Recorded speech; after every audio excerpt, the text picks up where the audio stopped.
Client जब कहता है बजट कम है, असली निगोशिएशन वहीं से शुरू होती है। ज्यादातर फ्रीलांसर्स इस सेंटेंस को फाइनल रिजेक्शन समझकर डर जाते हैं, लेकिन बजट कम होना हमेशा पैसे की कमी का सिग्नल नहीं होता। यह अक्सर एक साइकोलॉजिकल टेस्ट होता है, न कि फाइनल डिसीजन। क्लाइंट देखना चाहता है आप प्रेशर में कैसे रिएक्ट करते हैं। अगर आप नर्वस हो गए, क्लाइंट कंट्रोल अपने हाथ में ले लेता है। बजट कम बोलकर क्लाइंट पावर बैलेंस अपनी तरफ शिफ्ट करता है। यह निगोशिएशन साइकोलॉजी का सबसे कॉमन और पुराना तरीका है। फ्रीलांसर्स इसे इंसल्ट समझ लेते हैं, जबकि यह इवैल्यूएशन फेज होता है। क्लाइंट आपके कॉन्फिडेंस और मैच्योरिटी लेवल को जज कर रहा होता है। अब समझिए पहला reason, client genuinely budget test करता है। क्लाइंट जानना चाहता है आप प्राइस बेचते हैं या वैल्यू।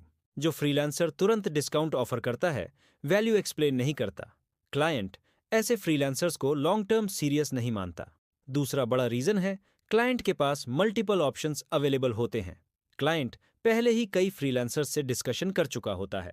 हर फ्रीलांसर अलग प्राइसिंग और अप्रोच लेकर आता है। क्लाइंट नेचुरली लोवेस्ट रिस्क और सेफेस्ट ऑप्शन ढूंढने की कोशिश करता है। बजट कम बोलकर वह मार्केट रिस्पॉन्स ऑब्जर्व करता है। अब तीसरा रीजन समझिए, जो सबसे ज्यादा इग्नोर किया जाता है। क्लाइंट को खुद क्लैरिटी नहीं होती प्रोजेक्ट कितना इम्पैक्ट देगा। जब आउटकम क्लियर नहीं होता, बजट ऑटोमेटिकली लो लगता है। क्लाइंट लॉस से डरता है, इन्वेस्टमेंट से नहीं। बजट काम बोलना रिस्क रिडक्शन स्ट्रैटेजी बन जाता है। चौथा रीजन है ट्रस्ट की कमी, जिसे फ्रीलांसर्स इग्नोर करते हैं। क्लाइंट आपको पर्सनली नहीं जानता और प्रोसेस से अनश्योर होता है। डिलीवरी फेलियर का डर क्लाइंट के माइंड में चलता रहता है। बजट कम बोलना उसके लिए सेफ्टी शील्ड बन जाता है। क्लाइंट सोचता है पहले कम रिस्क लेते हैं। अब यहीं से फ्रीलांसर की सबसे बड़ी गलती शुरू होती है। फ्रीलांसर तुरंत जस्टिफाई करने लगता है और डिफेंसिव हो जाता है। फ्रीलांसर अपने स्किल्स और एक्सपीरियंस गिनाने लगता है। फ्रीलांसर बोलता है मार्केट रेट इससे ज्यादा होता है। ये अप्रोच क्लाइंट के डिसीजन को कभी इन्फ्लुएंस नहीं करती। क्लाइंट लॉजिक से नहीं, क्लैरिटी और कॉन्फिडेंस से डिसाइड करता है। अब समझिए सही रिस्पॉन्स सिस्टम क्या होना चाहिए। बजट काम सुनकर शांत रहना सबसे पावरफुल रिएक्शन होता है। साइलेंस क्लाइंट को सोचने पर मजबूर कर देता है। क्लाइंट खुद एक्सप्लेन करना शुरू करता है। यहीं से नेगोशिएशन आपके कंट्रोल में आनी शुरू होती है। इसके बाद आपको सवाल पूछने चाहिए, डिस्काउंट नहीं देना चाहिए। पूछिए बजट किस आउटकम और रिजल्ट के हिसाब से तय किया। क्लाइंट जवाब देगा, तब उसकी थिंकिंग साफ दिखाई देगी। आपको प्राइस नहीं, प्रॉब्लम और इम्पैक्ट डिस्कस करना चाहिए। जब प्रॉब्लम क्लियर होती है, बजट ऑब्जेक्शन कमजोर पड़ जाता है। सक्सेसफुल फ्रीलांसर्स कभी प्राइस जस्टिफाई नहीं करते। वे हमेशा वैल्यू, स्ट्रक्चर और प्रोसेस एक्सप्लेन करते हैं। क्लाइंट को दिखाते हैं लॉस कितना बड़ा हो सकता है। कॉस्ट नहीं, इम्पैक्ट और कॉन्सिक्वेंस सामने रखते हैं। यही साइकोलॉजी क्लाइंट के डिसीजन को फ्लिप कर देती है।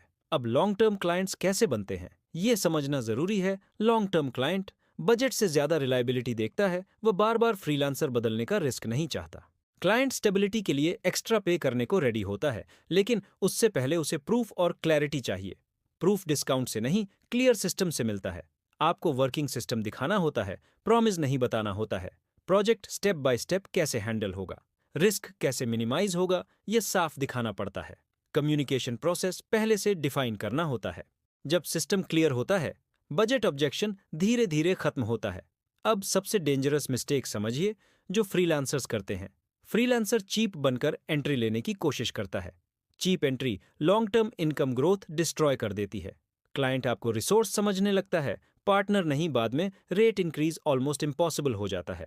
इसलिए स्टार्टिंग बाउंड्रीज क्लियर रखना बहुत जरूरी होता है। Professional freelancers minimum pricing threshold तय रखते हैं। बजट नीचे हो तो पोलाइटली वॉक अवे कर जाते हैं। वॉकिंग अवे भी निगोशिएशन का पावरफुल टूल होता है। क्लाइंट रिस्पेक्ट तभी करता है जब आप खुद को रिस्पेक्ट करें। याद रखिए, हर क्लाइंट आपके लिए बना नहीं होता। रॉन्ग क्लाइंट छोड़ना ग्रोथ प्रोसेस का हिस्सा होता है। राइट क्लाइंट वैल्यू समझता है, बार्गेन नहीं करता। अब असली ट्रूथ समझिए जो सब कुछ बदल देता है। बजट कम हाई सेंटेंस रिजेक्शन नहीं, सिग्नल होता है। सिग्नल की क्लाइंट अभी कन्विंस नहीं हुआ है। कन्विंस डिस्काउंट से नहीं, क्लैरिटी से होता है। क्लैरिटी स्ट्रॉन्ग सिस्टम से आती है। सिस्टम एक्सपीरियंस और पेशेंस से बनता है। शॉर्टकट मेंटालिटी फ्रीलांसर्स को अंडरपेड बनाए रखती है। Long term thinking income stability create करती है। One project mindset budget problems को जन्म देता है। सिस्टम माइंडसेट प्राइसिंग ऑब्जेक्शंस को खत्म करता है। इसलिए फोकस प्रोजेक्ट पर नहीं, रिलेशनशिप पर रखिए। क्लाइंट पार्टनर चाहता है टेम्पोरेरी वर्कर। नहीं, यही माइंडसेट डिफरेंस एवरेज और प्रीमियम फ्रीलांसर्स बनाता है। प्राइसिंग इंप्रूवमेंट माइंडसेट से शुरू होती है, नंबर्स से नहीं। अब सवाल आपसे है, जो आपको खुद से पूछना चाहिए, क्या आप वैल्यू बेच रहे हैं या सिर्फ अपना टाइम बेचोगे? बजट हमेशा कैम लगेगा। वैल्यू बेचोगे, क्लाइंट खुद जस्टिफाई करेगा। यही साइकोलॉजी अंडरपेड फेज को खत्म करती है। इस सिस्टम को समझ ही लिया, ग्रोथ ऑटोमेटिक हो जाती है। अगर वीडियो यूजफुल लगा हो, सब्सक्राइब जरूर करें, लाइक करें, कमेंट करें और अपना एक्सपीरियंस शेयर करें।